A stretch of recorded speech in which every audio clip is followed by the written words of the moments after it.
Okay, now the most recent activity on site, which occurred 2 weeks ago, is the EA came to take some samples to establish how far the oil had spread. This is what I've been told, and apparently they've taken 5 samples. One of them you can see is very plainly visible just here. This is where they took a soil sample from next to the concrete block here, on which the transformer, the electricity transformer from which the oil was drained, was stood. It was stood on that concrete block, so they've taken one sample there, not very deep, which surprises me. But as far as I'm aware, the other samples were taken from this layer of gravel or hardcore that's been placed there. Now that hardcore has only just been put there a few weeks ago by the Derbyshire County Council, who after this had been excavated, looking for the source of the oil. Once it had been established where the oil was, this was left open, and then Derbyshire County Council came back and filled it all in, and put concrete in, and then put this over the top, meaning that there can't be any oil in it, because there is a layer of concrete which prevents the oil from getting there. And now the EA have taken samples of this hardcore to show where the oil is or is not, which, let's face it, is so, I can't even think of a word that covers it properly. Stupid, I suppose we'll have to do. It's so stupid you can't possibly imagine that these people are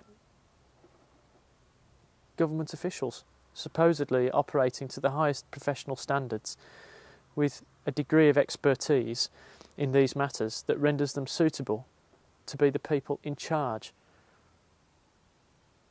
of all pollution matters nationwide. So they're basically taking samples from aggregate that has come from a quarry miles from here. Yeah. And do you know what? I'll bet there isn't any oil in it. I wouldn't be surprised if there wasn't any oil in it. There won't be any oil in it. It would be top quality aggregate. Okay, what are we looking at? What are we looking at? Well, there's lots to look at.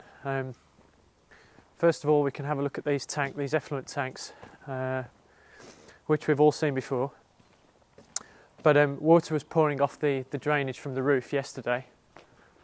It was pouring down here into this area. You can see it's dripping. It's still dripping now, coming out of the drain above us, which you can see there's a hole in. And as the snow was melting yesterday, there was water pouring out of there into this area. You can see the drains here are obviously blocked. But what's interesting is that these big effluent tanks just here, and you might as well stick your camera down here just so you can see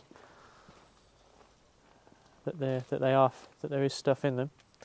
These tanks, the EA have taken samples. This is not water that's in there. These are dairy washings, as far as we're aware,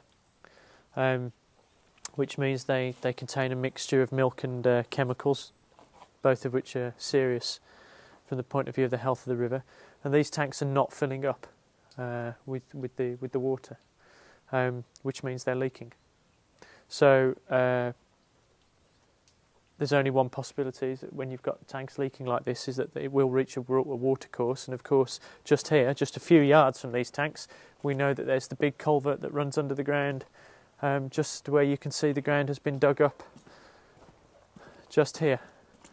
So this is the just under my feet now. There is the old stone culvert, which takes a lot of the drainage water from Hartington and sends it down to the River Dove. So after 2 months now, since the EA first became involved, when we established that this site had got serious problems from a pollution point of view, nothing's been done. Nothing has changed at all. All the oil that was released from the transformers is still in the ground, literally under where we stood here actually, and under this little substation. The effluent tanks which are leaking, they haven't been emptied.